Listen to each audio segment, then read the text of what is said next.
Phone आ गया। अरे क्या सर, अपन मांडोली कर लेते हैं ना, मैं आपकी फैमिली को डिस्टर्ब नहीं करूंगा, मूर्ति दीजिए ना। इतनी आसानी से कैसे दे दूंगा?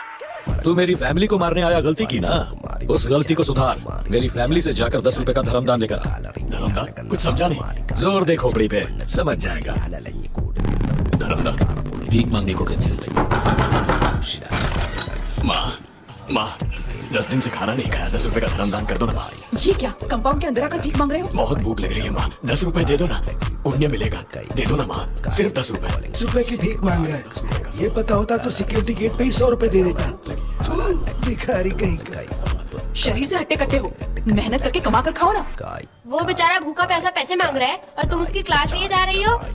ये लो अंकल, जाके खाना खा लो। अरे रुपए की